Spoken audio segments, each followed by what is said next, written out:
Messi's first touch. Oh, Messi's first touch. এমন নিখুঁত pass, এমন নিখুঁত ক্রিয়েটিভ প্লে মেকিং একটা খেলোয়াড়ের প্রথম টাচ বিশ্বাস হওয়ারই কথা নয়। এই যে ফুটবলের জাদুকর লিওনেল মেসি জলজ্যান্ত 5 জন ডিফেন্ডারকে বোকা বানিয়ে এই পাস। আইসল্যান্ডের ডিফেন্ডাররা হয়তো কিছুক্ষণের জন্য আইসি হয়ে গিয়েছিলেন, ভাবছিলেন মেসি এটা কি করলেন, কিভাবে করলেন। হ্যাঁ, এটাই মেসি, আর এটাই ফুটবলের জাদুকর লিওনেল মেসি, যার ঝুলিতে আছে রেকর্ড 8টি ব্যালন ডি'র। ইনজুরি থেকে ফিরে আজ আইসল্যান্ডের বিপক্ষে বেঞ্চ থেকে মাঠে নামতেই যেন বদলে গেল পুরো ম্যাচের চিত্র। বল পায়ে নেওয়ার সঙ্গে সঙ্গেই শুরু হলো সেই চিরচেনা জাদু। মাঝ মাঠে বল পেয়ে চারপাশে নীল জার্সির ডিফেন্ডারদের ভিড়, কিন্তু মেসির চোখে দেখছিল এমন এক রাস্তা যা হয়তো মাঠের আর কেউই দেখেনি। তখনই গোলের দিকে দৌড় দিচ্ছিলেন মার্তিনেজ, বিশ্বাস ছিলেন মেসি তাকে পাস দিবে, আর সেটি বাস্তবে পরিণত হয়। এক মুহূর্তে ডিফেন্স চিরে দেওয়া সেই অবিশ্বাস্য পাসে স্তব্ধ হয়ে যায় প্রতিপক্ষ।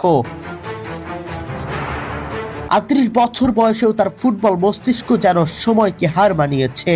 গতি হয়তো আগের মতো নেই, কিন্তু খেলা পড়ার ক্ষমতা, পাসের নিখুঁততা আর মুহূর্তের মধ্যে ম্যাচের মোড় ঘুরিয়ে দেওয়ার সামর্থ্য এখনো পৃথিবীর সেরা। আজও তিনি প্রমাণ করলেন ফুটবল শুধু পায়ের খেলা নয়, এটা মস্তিষ্কের খেলা, আর সেই খেলায় মেসি এখনো বড়ই অধ্যাপক।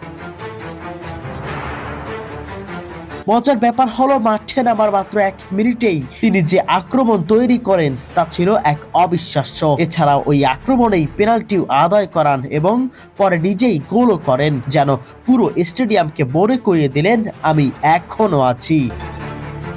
ফুটবল ইতিহাস অনেক কিংবদন্তি এসেছে, অনেক তারকা এসেছে, কিন্তু এমন একজন যিনি প্রথম টাচেই হাজারো দর্শককে আসন থেকে দাঁড় করিয়ে দিতে পারে, প্রতিপক্ষের 5 জন খেলোয়াড়কে মুহূর্তেই অকার্যকর বানিয়ে দিতে পারে, এমন খেলোয়াড়ের নাম একটাই, লিওনেল মেসি। আর তাই তো আইসল্যান্ডের বিপক্ষে আজও যখন তিনি বল স্পর্শ করেন, কোটি কোটি ফুটবল প্রেমী নিঃশ্বাস বন্ধ করে অপেক্ষা করেন এবার কি জাদু দেখাবেন ফুটবলের এই রাজপুত্র। বিশ্বকাপের আগে এমন শুভযাত্রায় শুরু করলেন লিওনেল মেসি।